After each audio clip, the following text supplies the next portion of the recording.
you know, you guys get these recipes and then they say, well, you need an ounce of oil, a half an ounce of oil, 2 ounces of oil. All you got to know is if the oil is for sauteing, all you need to know is whether the oil is being used to saute, pan fry, deep fry, then you know how much oil you need, right? If we're going to saute, we need enough oil to coat the bottom of the pan. That's how much oil we need. We don't care what the recipe says. That's a guesstimate, right? If I'm going to deep fry or pan fry, I need enough oil to come halfway up the chicken, right? Now, obviously the little oil, the pan was hot, so now I know that oil is hot. And if I'm going to cook this, I need to go slow enough so that this cooks on the outside and cooks on the inside. Now, you can't take the temperature with a thermometer when you're pan frying. So here's a little trick. You take a wooden spoon, you put it in the oil. You see it bubbling? It's barely bubbling, which means this oil is barely hot enough.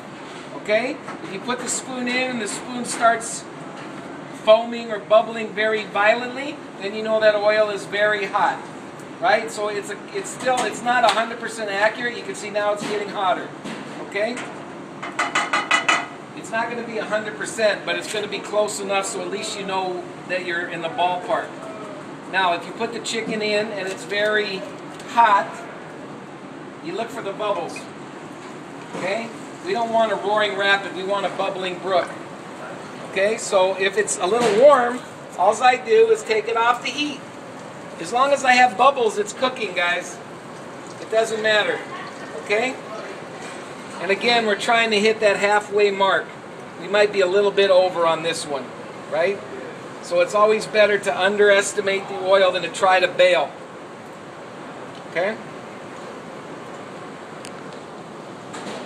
So that oil was hot enough, so now I'm letting it do its thing, because the longer it can sit in there, the more chance I have that my chicken is cooked. Worst case scenario,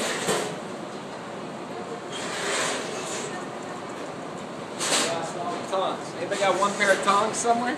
Yeah, off the grill. There's tongs off the grill. Can you hurry? Because my chicken's... So notice I practically cooked this entire chicken without being on the fire. I don't think anybody's got any tongs.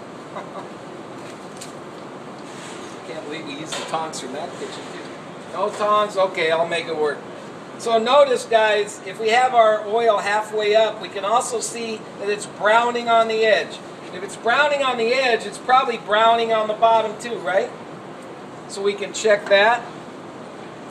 Now, what you want to make sure is that you always have bubbling. If the bubbling stops, that's when the food's going to get greasy. Okay? So now I just turn it up a little bit. Okay, so I checked the bottom. The bottom wasn't golden brown, so I'm going to go another second or two. Check that one. It's not ready. Okay? If you see that this is getting brown and you check it and it's brown, you got to flip it. If you flip it on two sides, it's brown and the chicken is raw, you're going to have to put it in the oven to cook it. You got no choice. Don't serve raw chicken. That's not good for grade. Okay? I'm going to need that plate. It might be a little warm.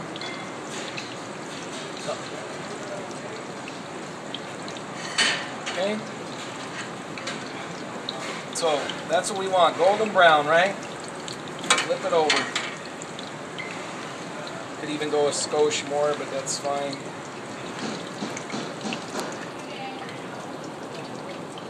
That one definitely needs more. Rotate the heat a little bit more. If you think your chicken's getting cooked and it's not getting brown, turn up the heat. Then turn up the heat. Right? And how do we know it's cooked? We push, right? Firm to the touch. Should be hard like that. When there's no resistance, when it's firm, it's done. So this chicken